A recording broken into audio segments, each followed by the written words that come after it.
Foorumile. Meid on palju siin saalis ja kindlasti palju ka internetikanali taga, nii et soovime kõigile toredat ja toimekat tänast päeva. Minu nimi on Ants Sild ja ma olen korraldajatele tänulik ja rõõmus, et mind kutsuti tänast päeva modereerima. Põhitöökohana töötamas ettevõttes, IT-ettevõttes Baltic Computer Systems, olen mina üks otsene kasusaaja tänasest üritusest. Aga teiseks olen ka tulihingeline selle arvamuse pooldaja, et haridusteema ja kõrgharidusteema on Eesti jaoks täna kõige olulisem kriitiline edutegur. Ja ma olen veel ühes asjas veendunud, et kunagi varem ei ole Eestis olnud nii palju inimesi, kes hariduse teemad peavad kõige tähtsamaks teemaks Eesti jaoks. Ja sellele kindlasti annab kinnitust tänane saal siin, kogu see diskussioon meedias ja haridusringkondades ja kindlasti tänane päev annab siia tulemusi ka. Aga nüüd ei olegi midagi algustuseks muud, kui me oleme siin kenas, heas, sõbralikus Tallinna Ülikooli hoones ja mul on väga hea meel anda avasõnadeks sõna rektor Tiit Landile. Kindlasti rektor Tiit Land pikemat tutvustust ei vaja, aga tänase päeva kontekstis on kindlasti väga asjakohane toonitada, et Tiit Land on suurepärane rahvusvahelistumise näide ka ise.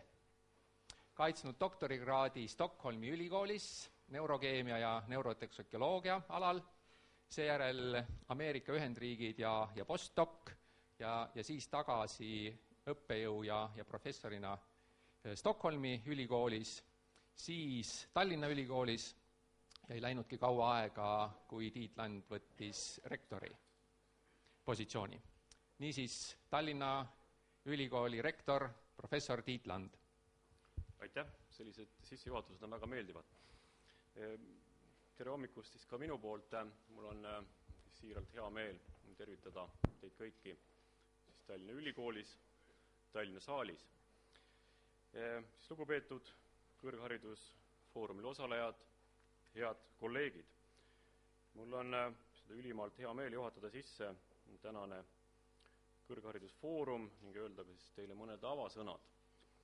Foorumi teema, maailmale avatud ülikool, on ülimalt aktuaalne ja mitte ainult ülikoolide, vaid ka ühiskonna jaoks. Ülikoolide jaoks on rahvusvahelistumine muutunud, saanud võib-olla märksõnaks, mis sisaldub üha enam ja enam meie kõikvõimalikes strateegilistes dokumentides. Ja me räägime rahvusvahelistumisest kohati kui võlusõnast, mis aitab tõsta meie põhitegevuste, õppetöö ja teadustöö kvaliteeti ning samal ajal ka loodetavasti aitab täita meie saabuva demograafilise kõvera langusest tingitud auku. Me soovime tulla toime ja rääkida kaasa väga kiirenevas, globaliseeruvas maailmas ning loomulikult soovime olla avatud maailma osa, mis alles 20 aastat tagasi oli selline suur helesinine unistus. Ja loomulikult on meil täna selleks kõik võimalused olemas. Küsimus on, et kuidas me neid kasutame ja samal ajal me peaksime ka loomulikult mõtisklema selle üle, arutlema, mida ülikoolide rahvusvahelistumine ka ühiskonna jaoks tähendab.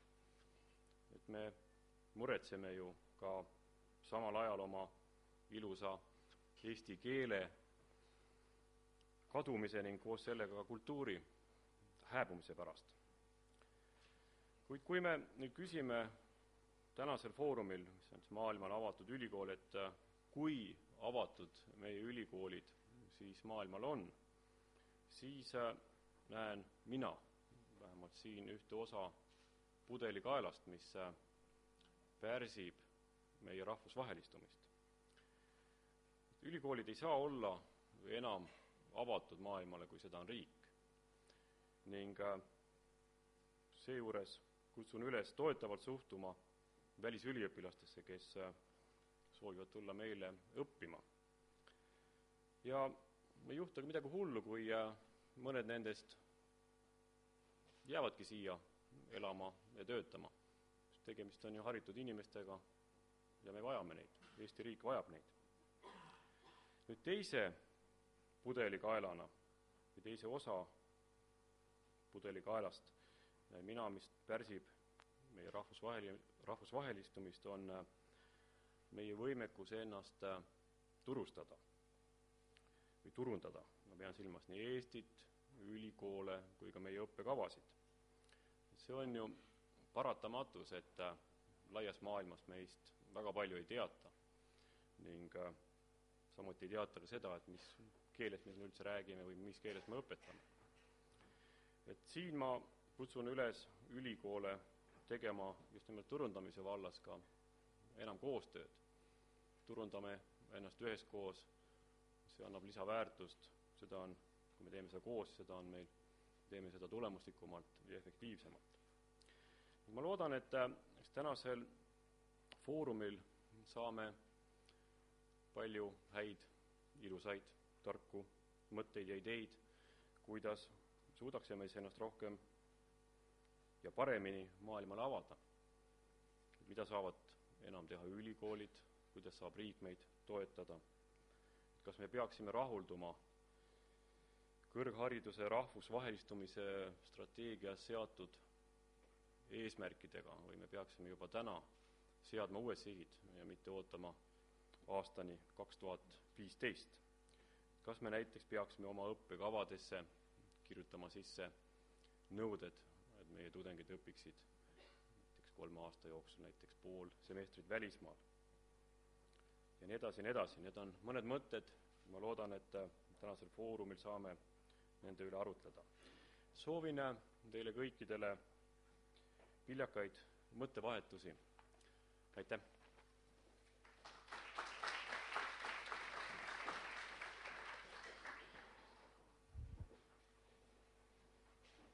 Härra rektor on meiega siin ka täna edaspidi, nii et kui meil on konkreetseid küsimusi ka Tiit Landile, siis enne lõunat diskussioonis on need teretulnud.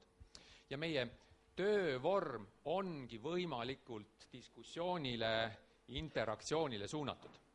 Me ei ole siin, et kuulata mingisuguseid ettekandeid selle eesmärgiga, et saada sealt ainult teadmist.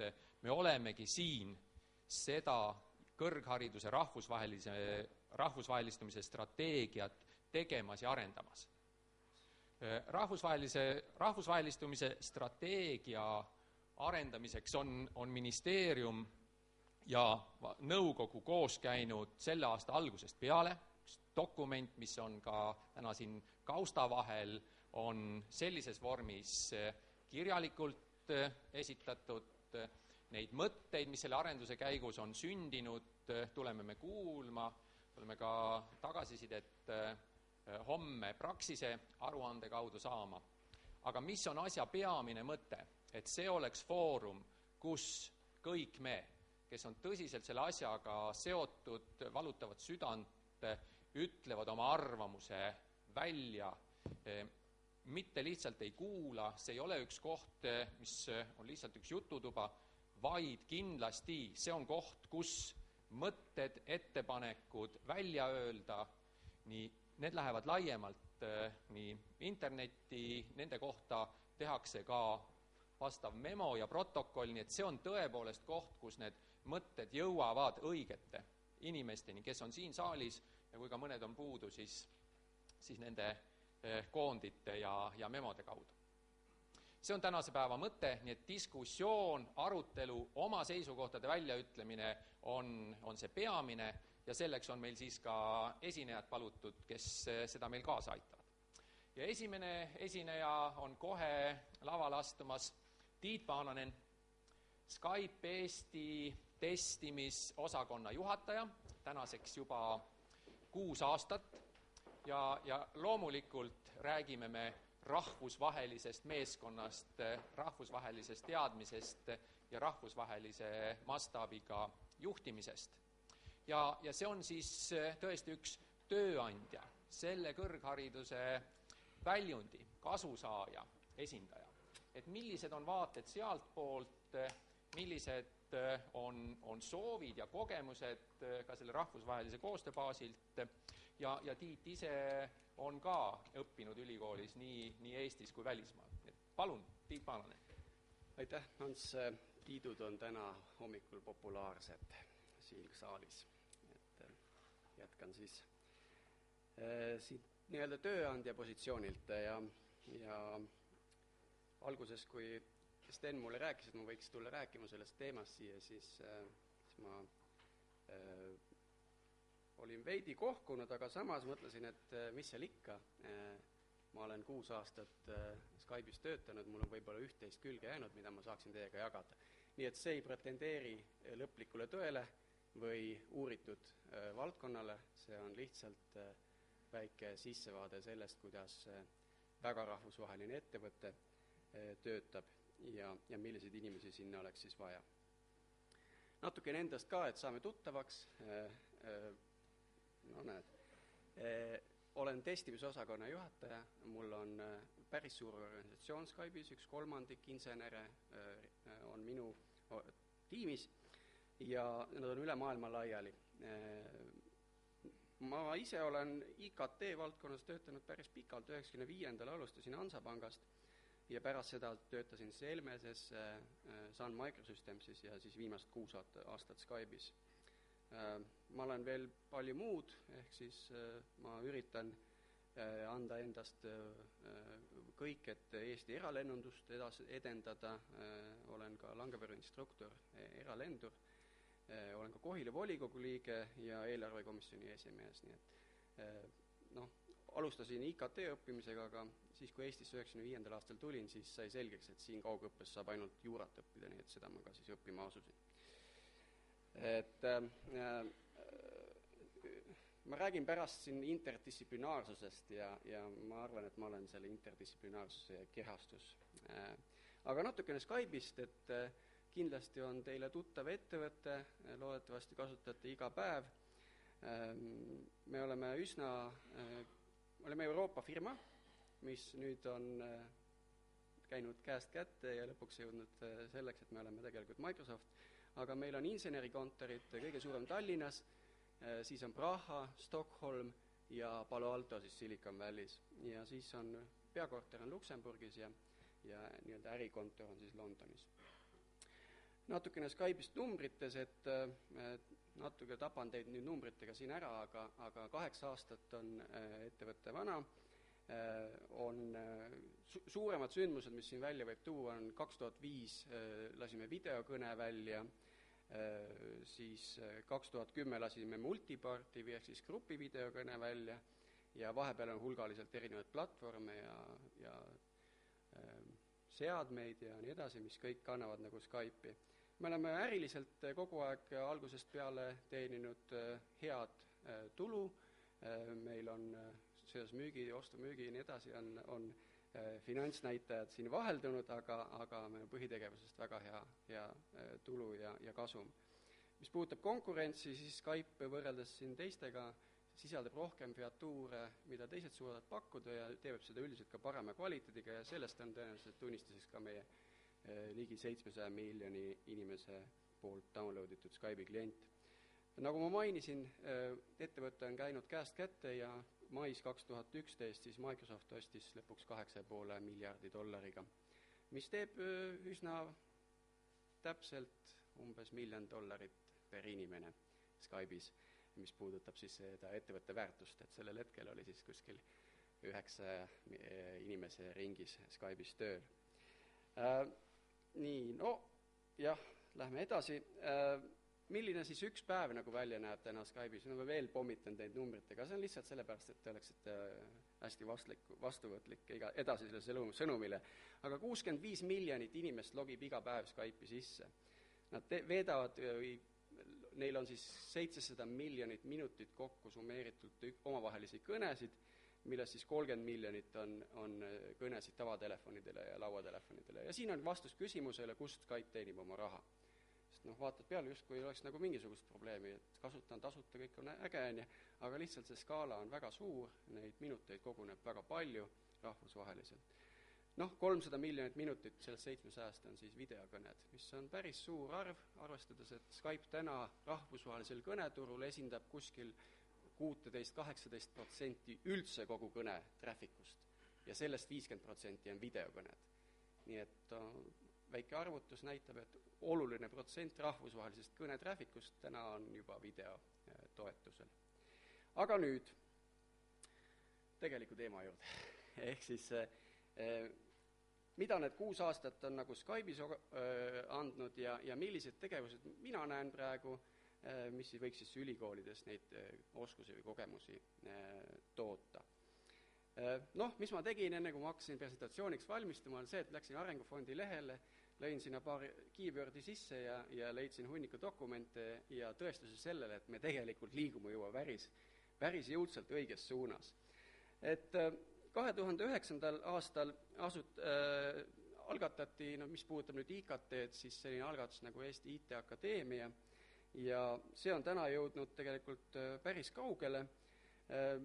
Järgmine kohe asi, millele see viitas, oli siis 2010. aasta ehk siis eelmise aasta detsembris avaldatud siis Arengufondi raport, kus on nagu päriselt täpselt ära kirjeldatud see, kuidas ühest ülikoolist saab maailma taseme ülikool. Ja suure eeldusena selles raportis oli see, et ainukene variant on seda teha rahvusvaheliselt, ja mõlemad pidi, ehk siis tuues siia üliõpilasi kui ka saates oma inimesi väljapoole.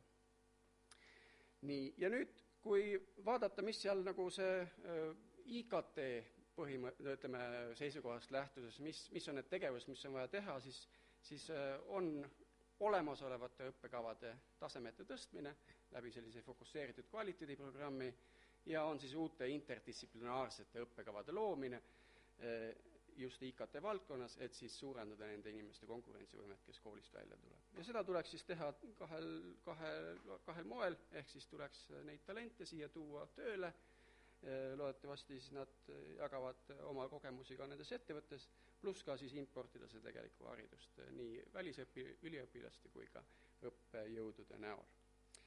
Aga nüüd lähme täitsa sellise väga konkreetse näite juurde, kuidas Skype'is see rahvusvahelistumine nagu materialiseerub.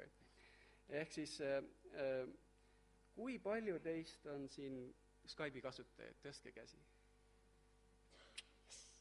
Ja nüüd hoidke need käed üleval, kes on kauem kui 3 aastat kasutanud. Väga hea. Siis te kõik mäletate seda pilti, mis oli, 3 aastat tagasi. See oli selline mitmest aknast koosnev Skype'i klient, kus sai teha ühte koma teist, aga tegelikult ja väga hästi meeldis igasugustele kiikidele kaasa arvatud mina ja minu kolleegid Skype'is, et tundus nagu, et ei peakski nagu midagi rohkem edasi tegema. Aga siis meil oli vaja viia Skype Windowsi klient ka uuele tasemele ja teha sellest eelmisest siis selline ilus kogu ekraani hõlmav rakendus, mis võiks pakkuda klientidele ja kasutajatele rohkem. Ja siin oli 2 asja, mis me tegime. Üks oli see, et me lõime väga palju rohkem kinnisvara, et oma featuure, oma funktsioone kasutajani viia, ehk hõlmasime tema ekraani ja pakkusime seeläbi ka paremat kvaliteeti nii videos kui ka kõnes endas. Ja teine pool oli see, et me muutsime vestluste kontseptsiooni ära, ehk siis kui me varem oli chatimessid, kõned, SMS-id, voicemailid, kõik olid nagu eraldi, siis tegelikult kui inimest vaadata, siis see on üks vestlus, mis kasutab eri kanaleid lihtsalt ja see sisu ja kõik on samas ja väga lihtne on sellele vestlusele minnes, siis tegelikult näha kõikides kanalites toimuvat sisu. Ühesõnaga, me mõtlesime, et okei, keda meil selleks siis vaja on, eks ju. Meil on vaja erinevaid distsipliine, erinevaid oskusi, inimesi, kes kannavad erinevaid oskusi, kõik on head selles. Eks hakkame pihta. Arendajad.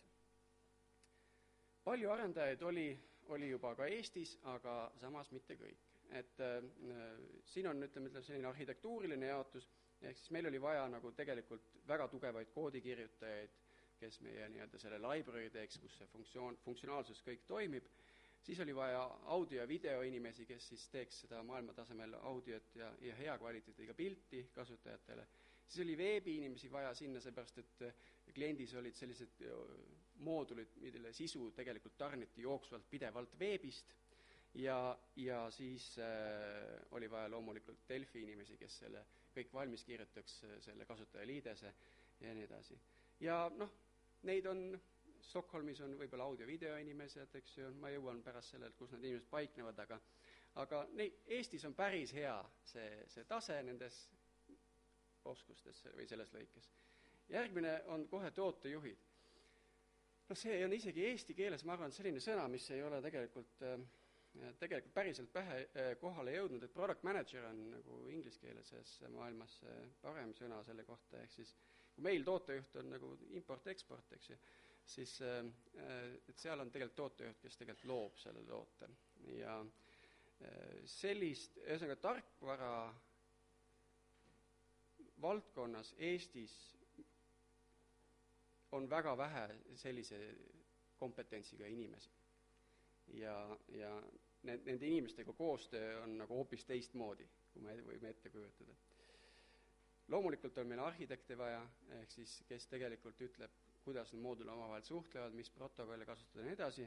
Siin tuleb see skaleeruvuse point sisse, ehk siis kui meil täna on Eestis terve rida väga silmapaistvad arhitekte, kes on ehitanud internetipanku, maksuameti, suurepäraseid süsteeme ja nii edasi, aga paraku need süsteemid kõik piirduvad sellise maksimum 100 000 kliendiga päevas nii edasi, aga kui sul on 65 miljonit klienti, kes logivad sisse iga päev, siis see arhitektuur nõudmised sellele ja kogemus on seal hoopis teise. Mis puudutab disainereid, Eestis on hästi kõrgel tasemel see disain, aga natuke vähem on seda jõudnud tegelikult siia tööstusharusse. Ehk siis kunsti tehakse hästi, tooteid ka, aga palju neist jõuab tegelikult meile iga päev meie tubadesse, meie arvutiekraanile. Seda on natukene vähem. Ja suur osa nendest inimestest oli näiteks Londonis, kes sellega töötasid. Testijatega on üldse niimoodi, et mul on isiklik arvamus selles osas, et vabandan, et Eestis on nüüd testijatega ikka väga halvasti selles mõttes, et oluline osa tarkvara arendustsüklist on justkui jääb nagu regulaarselt ülikoolides tähelepanuta, et see on paranemas ja kogu see valdkond on läbi elamas sellist väikest revolutsiooni, aga meil on näited Eestis olemas, et ju Eesti Energia, ma pean nüüd spikerdama, vabandust, Eesti Energia kliendi infosüsteem, eks ju, puuetega inimeste toetuste süsteem, digiretsepti koormustestid, vanemahüvitiste süsteemi seis, kus siin ei saanud uuest aasta arvust aru, e-kooli probleemid eelmine aasta, kiiruskaamerate probleemid, parlamendivalimiste tulemuste näitamise süsteemi mitte toimimine, lennuameti lubade väljastamise süsteem. Jah, ennem võttis 10 minutit, nüüd võtab 5 päeva. Eks ju. Raamatukogude andmed on kadunud, ühesõnaga, et võib-olla peaks natuke testima, enne kui välja tulled oma lahendustega. Eks. Vabandust, see on tõesti mul emotsionaalne hetk, et sellega on väga halvasti paraku, et meil on suur tee minna siin. Nüüd turundajad siin, turundus on hästi lokaalne, eks ju, et selles mõttes, et hiinlasele ja ameeriklasele peab turundama hiinlane ja ameeriklane, et seda pole mõtet nagu eestlasele tegelikult õpetada. Et see toob selle rahvusvahelise mõõte kohe sisse. Ehk siis kokkuvõttes, need inimesed on maailmas laiali. On Eestis on osa, Stockholmis on väga tugev kompetents Skype'is, Prahas on, eks ju, on Londonis, on Ameerikas ja osa turundajad töötab Hongkongis. Nii et see tiim kuskil 80 inimest pidi siis selle kliendi 3.8-st 4.0 viima. Nii.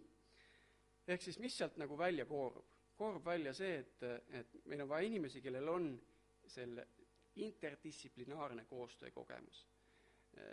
Ja seda saab koolis õppida, ma olen täiesti kindel. Ehk kuidas tarkvaraarendaja koodikirjutaja räägib testijaga, kuidas ta räägib tootejuhiga, kuidas projektijuhtimine seal juures toimub, kuidas turundus seal sees on. Ühesõnaga, kindlasti, kui te kirjutate Google'isse paar otsingurida, mis puudutab, kuidas developerid või arendajad näevad testijaid, siis tulevad sellised ägedad pildid, et disainerid näevad kiikidena, seal arendajaid kiikidena ja testijad näevad, et nemad on kuningad ja ühesõnaga, et seal on hästi palju sellist eelarvamust või sellist ka tööstusharu sisest sellist momenti, aga sellest peaks nagu üle olema või sellest peaks nagu, selle osas peaks nagu kogemus olemas olema.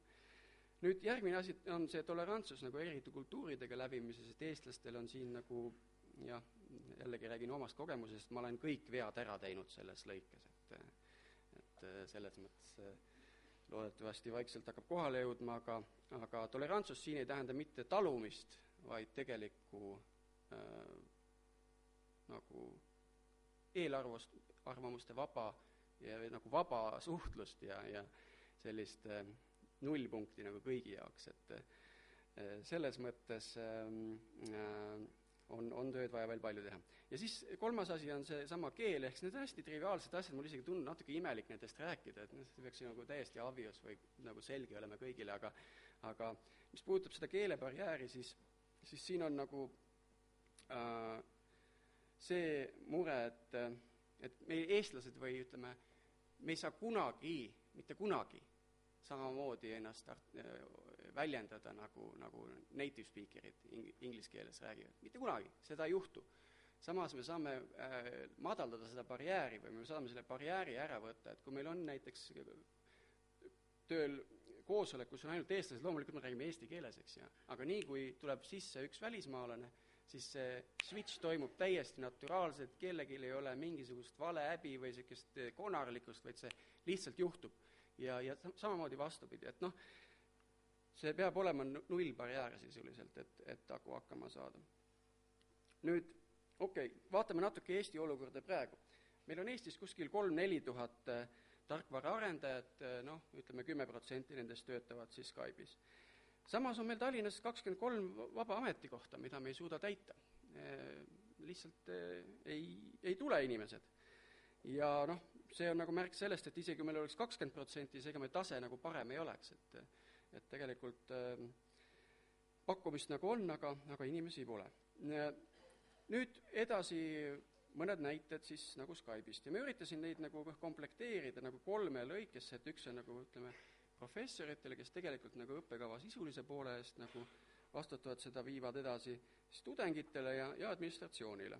Et mis puudutab siis professorit, siis nagu ma juba olen mitu korda öelnud, et Skype'is on interdistsiplinaarsed tiimid. Mida me tegime aasta aega tagasi või 1,5 aastat tagasi juba, oli see, et me läksime funktsionaalsetest tiimidest nagu tootetiimideks, ehk siis kui ennem oli kasutajaliidese arendustiim, siis nüüd on Windowsi tiim ja seal on kõik erinevad distsipliinid, erinevad oskused sees.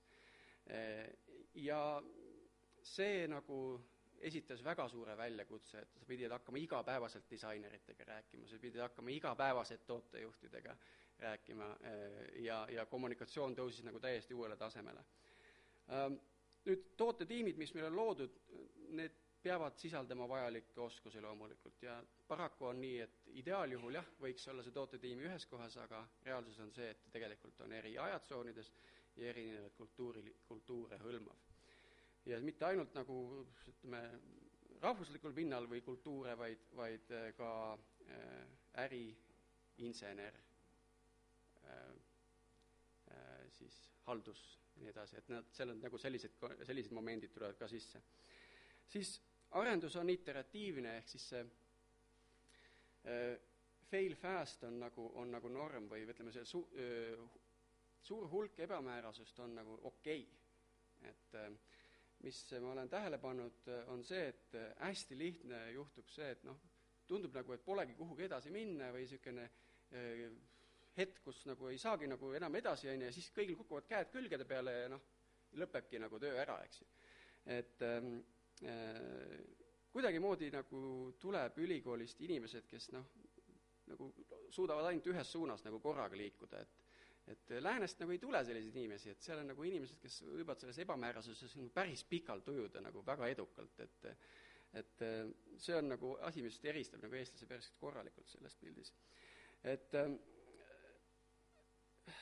võib-olla selline viimane asi, mis puudutab nagu õppejõude, et see skaala, mis osas mingi IT-lahendus täna töötab võib olla tõesti ühest väiksest veebilehest, mida kasutab 300 sõpra, kuni lahendusteni, kus on miljoneid, sadu miljoneid kasutajaid korraga teevad väga keerulisi operatsioone. Et ma arvan, õppekavad peaks nagu arvestama, kuigi harjutustöödena on väga raske Facebooki simuleerida, aga teoreetilisel tasemel võiks ju neid arvutusi teha, eks, et kuidas ühe funktsiooni muutmine võiks globaalsele jõudlusele mõjuda. Mis puudutab siis tudengitele, on see, et tundub, et ülikoolist tulevad inimesed, kes siis arvavad, et eesmärk ja kui eesmärk ja tee sinna eesmärgini on paigas, siis tulebki ainult mööda seda teed minna. Et see liitub natuke selle eelmine jutuga, mis on, et tegelikult eesmärk jah, peab paigas olema, aga tee tegelikult sinna muutub iga päev. Et me kasutame Skype'is selliseid agiilseid arendusmetoodikaid, kus on sisse ehitatud nõudmiste muutumine sisuliselt iga nädala tagant näiteks. Et see võib juhtuda ja see on okei ja selleks peab valmis olema. Siis jah, järjepidevus ja hea töö, et siin, mis puudutab see kultuuridega koostööd, siis see järjepidevus on üks asi, mis nagu paistab, et nagu eestlaste puhul töötab päris hästi, et kui sa ikkagi juba 3.-4. korda sama asja räägid, siis hakkab ju vaikselt juba koostöö sujuma.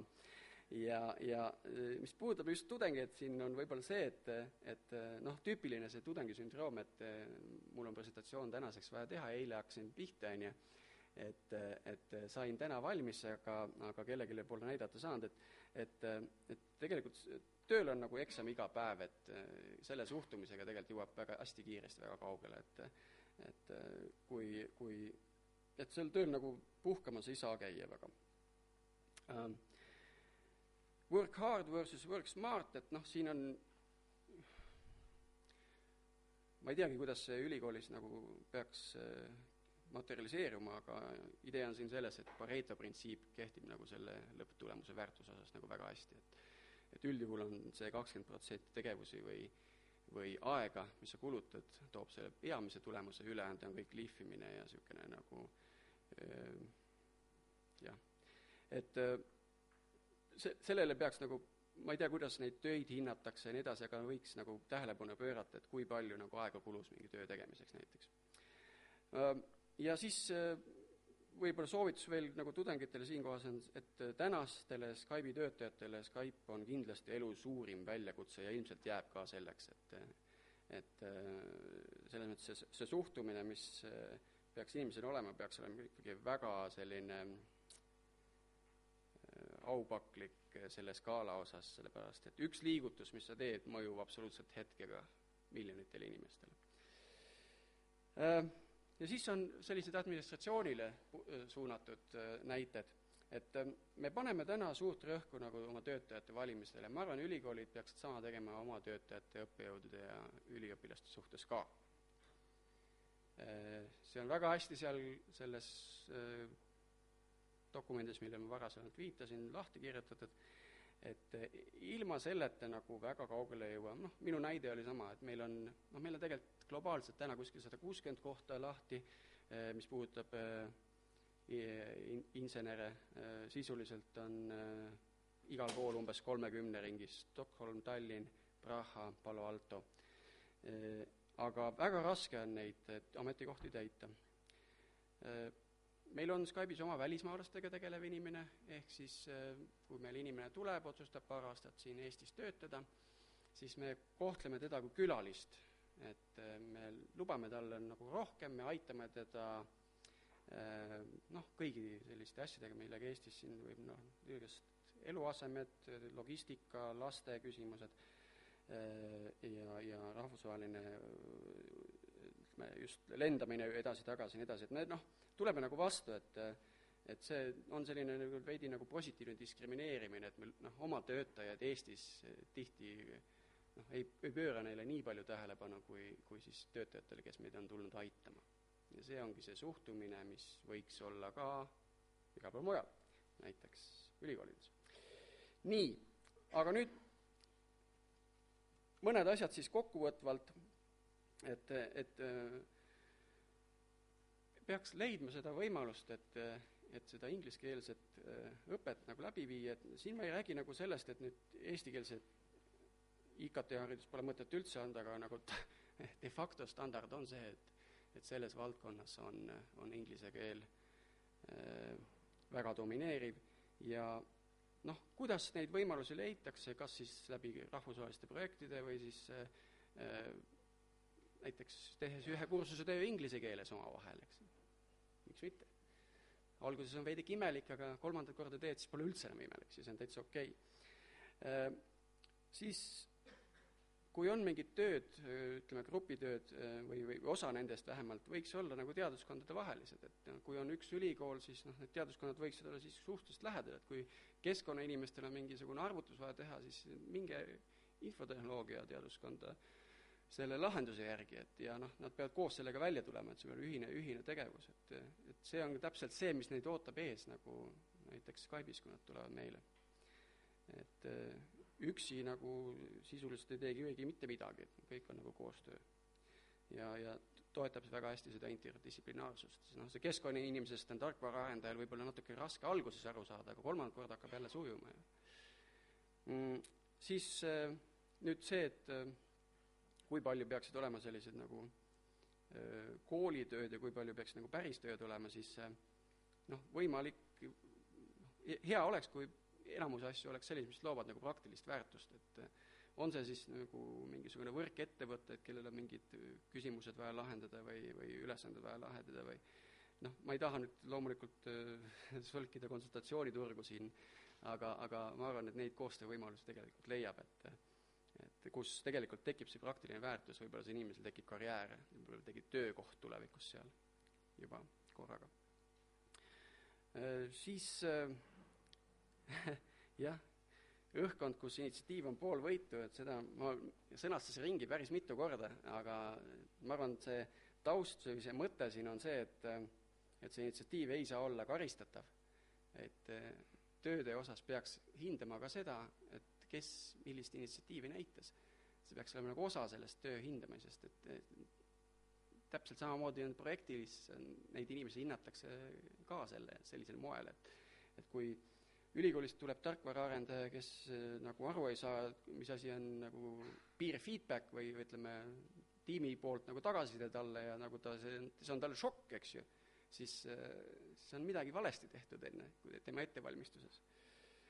Et jah, ja siis kutsuge ka praktikuid kooli, siin ma muidugi annan endale aru täiesti, et kui on õppekavad, kus on praktikuid nagu enamus loevad, eks ju, siis kui ettevõte otsustab, et tal on neid inimesi vaja rohkem rakendada kuskil mujal, siis loomulikult õppekava laguneb koost, eks ju. Teine risk on siin see, et paratamatus on see, et tippe saab ainult nagu väikesteks sutsakateks kutsuda. Et inimene, kes loeb teile semestrit, tõenäoliselt on seal teatud põhjusega, miks ta seda semestrit on võimeline teile lugema. Sellega peab nagu arvestama. Ja siis ütleme lõpetuseks selline punkt, et Eestil tegelikult on võimalus siin müüa küll asju ja teha ennast atraktiivseks ja nii-öelda konkurentsivõimeliseks. Ehk siis Eesti on siiski suhteliselt egalitaarne ühiskond ja siin on võimalused nagu endiselt üleval, võimalused, millest Lääne-Euroopas ja Ameerikas inimesed ainult unistavad tegelikult. Et meil on hea näide 2005. aastal minuga samal päeval liitus Karl-Heinz Wurm Skype'iga.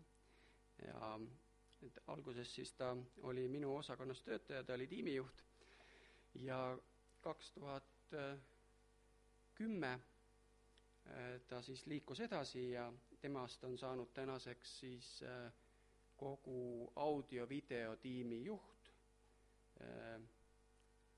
Ütleme, üks 10 Skype'i tipp engineeringu managerist ja kogu Stockholmi operatsioonide juht. Samal ajal need inimesed, kellega ta ülikooli lõpetas, töötavad endiselt BMW-s ja on saanud endale 10 inimese tiimi tänaseks. Ehk siis see karjäärivõimalus, mis siit avaneb Eestist, on ikkagi endiselt oluline, see on kordades suurem kui see, mis võib-olla sellist rohkem küpsemates ühiskondades tegelikult võimalik on. Ja sellega ma tegelikult ka lõpetan ja olen valmis vastama teie küsimustele.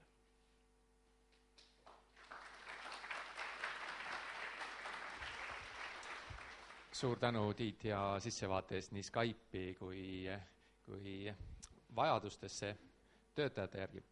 Aga nüüd ongi siis diskussiooni koht ja kindlasti me mitte ainult Tiidule konkreetseid küsimusi, need on muidugi teretulnud, aga ka laiemalt diskussioon ja teema koostöö, tööelu, tööturu, kõrghariduse vahel. Nii et palun, küsimused Tiidule, küsimused, kommentaarid ka üksteisele, ministeeriumi esindajatele ja räägime mikrofoni, eks kuna toimub internetiülekanne, siis see on oluline. Tervist, Tiit Telenurm Estonian Business Schoolist.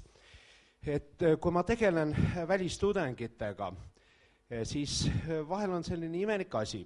Need, kes ei ole siit päris samast Soomest või lähedalt pärit, nad nagu ei tea seda, et Skype on väga olulisel määral seotud Eestiga. Ja ma arvan, et aasta tagasi ma sain ühele põhjusele jälile. Nimelt siis, kui keegi laadiks alla Harvard Publishingi Skype'i kohta koostatud kaasuse, siis seal tõesti on Eestist väga vähe juttu. Ja ma üks aasta tagasi tutvustasin seda teie chief evangelistile ja tema kohe nagu sattus täitsa hirmus ära sest infost, ütles, et see tuleb kohe maha võtta. Ma ütlesin, nii lihtsalt see ei käi Harvardis. Ja tähendab minu jutu moraal. Ma küsiksin, et kas Skype'i peaks rohkem lisaks nüüd nende IT-inimeste otsimisele tegema koostööd ka Eesti koolidega, Eesti ärikoolidega, et meil oleks ka sellised kaasusi, Eesti oma Skype-kaasus, mis siis tõesti oleks ka eeskujuks paljudele IT-firmadele, uutele startup-firmadele, kes oma äri tahavad arendada ja samal ajal tooks ka välja ikkagi mõne Skype'i arengu probleemid ja väljakutsed.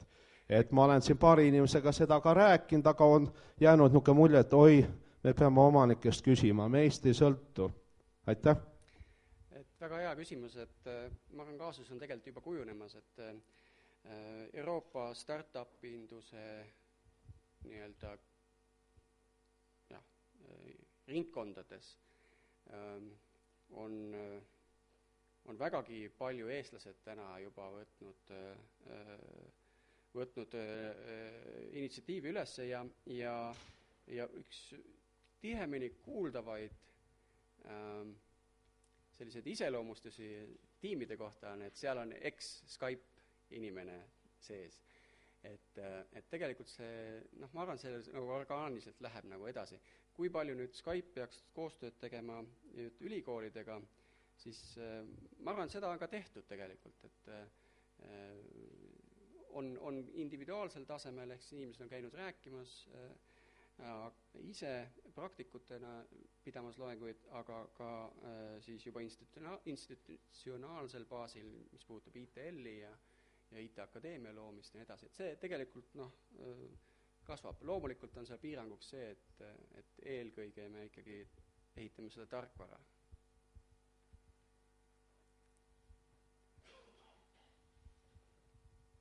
Andres Koppel, Haridus- ja Teadusministeerium. Te ütlesite, et teil on hulga töökohti täitmata. Ja samal ajal masu tingimustes oli meil IT-inimesi, IT-haridusega inimesi päris palju tööta. Mis sellel haridusel meil viga on? Okei, ma vastan sellele küsimusele ja siis lähen võtan tšeki. Et mina ausalt ei tea, päriselt ma ei tea, aga mõned punktid tõin välja, et meil võib olla küll väga hea arendaja, aga kui tema koostöövõime ja tema nagu koostöötahe ja üldse arusaam, et see tooteinimene on ka inimene, kuigi ta räägib väga ümmargust juttu ja absoluutselt ei saa mitte midagi aru, millest ta räägib. et kui tal oleks koolis see kogemus all selliste erinevast distsipliini esindajatega nagu läbimises, siis ma arvan, et ta ei oleks nii hädas Skype'is. Et me oleme alati seda öelnud, et me palkame nagu suhtumist ja õpetame oskused, eks ju, et kui me palkame oskusi, siis suhtumist nagu väga ei õpeta. Teine hea näide on see, et A-inimesed palkavad A-inimesi ja B-inimesed palkavad C-inimesi. Lõpptulemus on üks suur keskpärasus, et me oleme üritanud hoida seda latti kõrgel. Palun Eel. Ma küsin vahele siis. Sa rääkisid koostööst ja koostöö õpetamisest. Mul on tihtipeale tunne, et koostöö ei ole üldse selline omadus, mis oleks inimesele omane. Et paljudel juhtudel tekib tunne, et igaüks tahaks ise teha oma tööd ja kas selle õpetamine siis reaalsuses sinu hinnangul annab tulemusi või kui teie ka nendest tõesti tippudest teete põhjaliku valiku ja seda peate tähtsaks ja olete selle murega endiselt silmitsi, kas siin on erinevus, kui te palkate välistöötajaid ja Eesti inimesi? Ma kummutaksin kohe selle väite, et koostöö ei ole inimloomusele omane, et inimkonna ajaloos 99,5% ajast me oleme teinud koostööd, et ellu jääda. Ja me oleme sõdinud ka, eks ju, aga see on ka üks ellujäämise viis ja evolutsiooni tulemus, eks ju. Et tegelikult ma olen täiesti kindel, et koostööd saab õpetada, seepärast, et see küsimus ei ole mitte selles, et kas see on oskus, vaid pigem küsimus on see, et kas see on nagu mõtteviis või mõttelaad, et kust see pihta hakkab. Et väga tüüpiline näide on, ütleme, projektijuhtimine, projektijuht loob endale sellise sfääri, kus kõik on justkui hästi, eks ju, ja siis hakkab elama mingis väikses vales ja siis kõige viimasel hetkel 11 tunnil selgub, et ei, projekt ikkagi saa õigeks ajaks valmis. Et miks mitte luua keskkond, kus esimesel hetkel saab konsulteerida, jagada oma muret, minna nagu koos edasi, et seda peaks harjutama lihtsalt.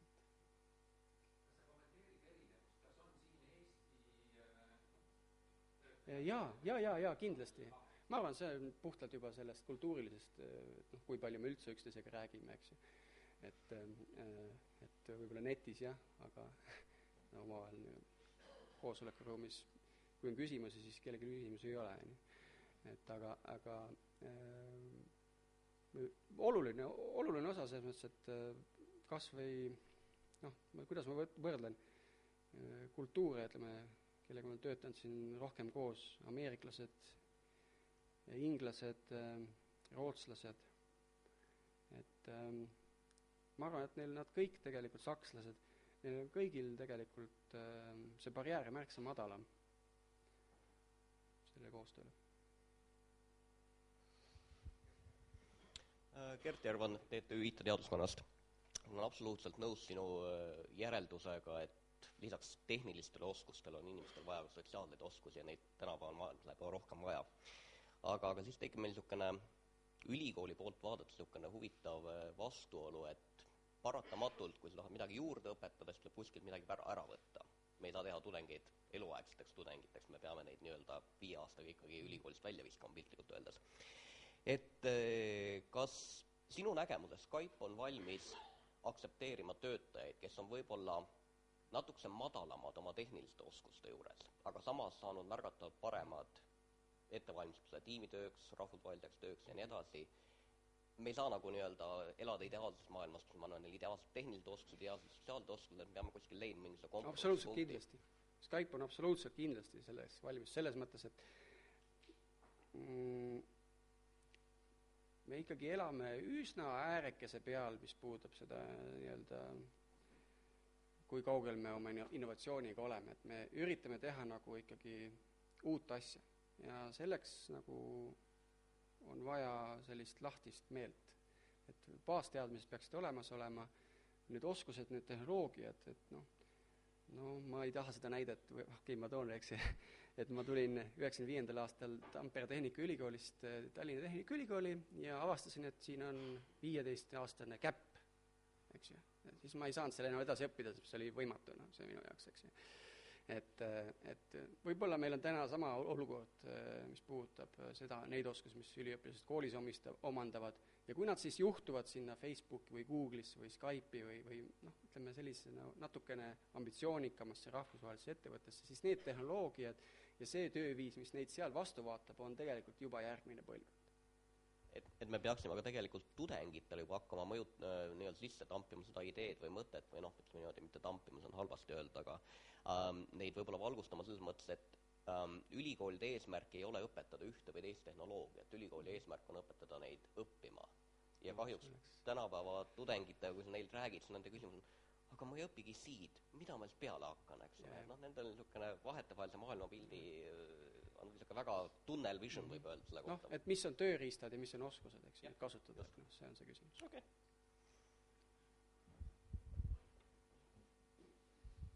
Kas see teema vääriks veel kindlasti saali kommentaare? Sest see ilmselt nii kõrgkoolide kui ka töömaailma, näiteks ITL-i fookuses ja valupunktina on päris teravalt. Eks kui palju räägime me üldoskustest, kui me räägime õppekavade arendamises, eks üldoskustest, mis on siis ikkagi need tuumoskused, mis ei ole ainult suhtlemine ja tolerantsus ja keel, vaid ikkagi ka keel selles konkreetses tehnikaalas. Ja tõesti, kui me räägime siis ka näiteks kutsestandarditest ja seal ja vastavatest õppekavadest, Java testija sellel nivool, et siin tegelikult on väga palju küsimusi, millele me ikkagi vastust ei tea või ei oskagi mõelda. Kalle Tammemaa, Tallinna Tehnikaülikool. Tegelikult see ei ole päris vastus Antsu küsimusele, aga mu küsimus on võib-olla mõneti jätkuks sellele, mida Gert uuris või küsis. Nimelt Skype on väga palju tegelenud ju enda teede otsimisega ja kui palju on seejuures pöördunud ülikoolide poole, ütleme, et kui ka siin Eestis on tuvastatud selline 15-aastane käpp, ütleme, et kas on ka teisi siis maailma ülikoole, kellega tehakse tõsisemad koostööd, tellitakse rakendusuuringuid, läbitakse või otsitakse neid teid? Jah, see 15-aastane käpp oli 95. aastal. No nüüd on nullis. Loodetavasti.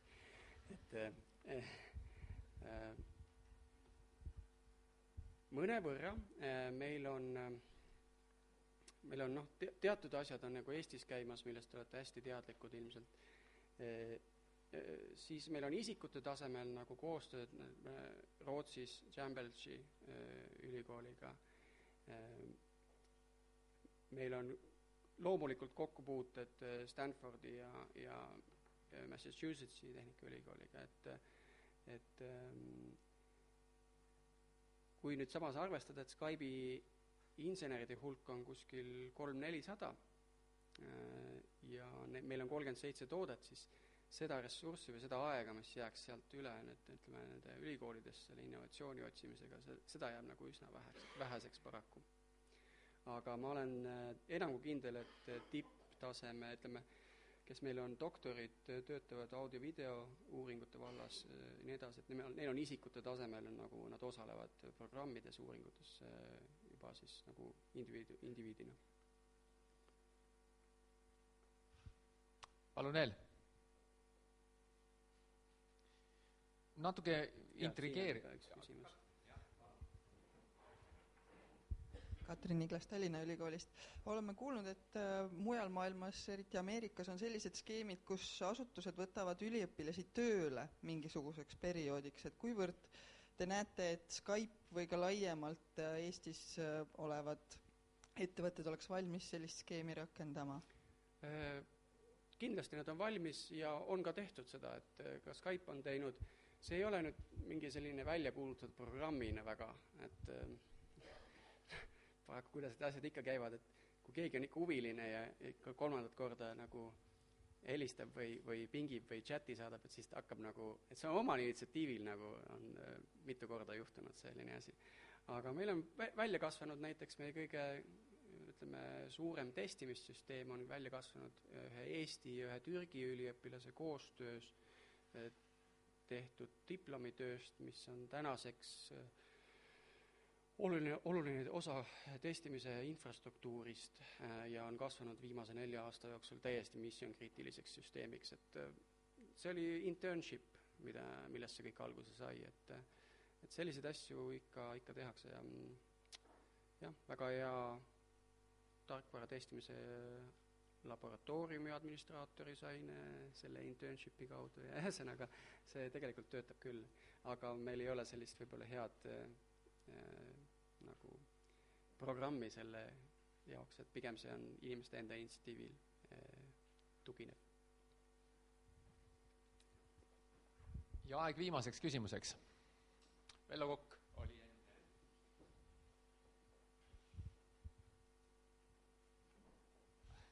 Jaan Tamm, Lennuakadeemia. Ma küsin valdkonnast, mida Tiit Paanan ka hästi teab, lennundust, et mis on arvamus sellest, et näiteks lennunduses meil see koostöö küsimus on kutseõppe tasemel ja väga kiirelt arenenud, seesama crew resource management, aga akadeemilises keskkonnas ja akadeemilises õppes ei ole nagu see asi nii kiiresti läinud, et kas siin ei ole nagu küsimus selles liigses akadeemilisus vahel? No jah, selles mõttes, et mille kallal nad siis töötavad, eks ju, seal grupis, eks ju. Et kui seda käega katsutavat tulemust nagu ei teki, siis võib-olla on seda natuke raskem läbi viia, et kutseõppes kindlasti see käega katsutavat nagu tulemus on nagu lähemal või see ongi tegelikult see eesmärk, et akadeemilises pooles on nagu nõuab teatud küpsust, et samal tasemel eesmärkides mõelda. Et noh, ütleme, mis puudutab seda lennundust, siis testimisega on hästi palju sellist nagu interdistsiplinaarset kogu testimise ütleme, fookus sai alguse ju tegelikult lennundusest, ja väga palju neid asju on üle toodud nagu tarkvaramaailma ka, aga noh, jah, see on, ma ei tea, kas ma nüüd vastasin su küsimusele või mitte, et päris kindel ei ole. Jah. Aga ma pean vabandama, te saate diskussiooni jätkata pärast, on see okei? Ja Vello Kukkel siis viimane küsimus. Vello Kukk, Tehnikaülikool. Tegelikult see ei ole küsimus, see on natuke kommentaar Gerdi jutule. Ma väidan seda, et umbes 2/3 sellest, mida pannakse tudengeid ülikoolis tegema, on täielikult kasutu. Kui see ära jätta, Skype kannatab mitte üks põrm. Aga see nõuab väga tõsist tööd. Ja me peame seda tegema. Ja, ma olen kindel, et efektiivsust on võimalik igalt poolt leida, et selles mõttes.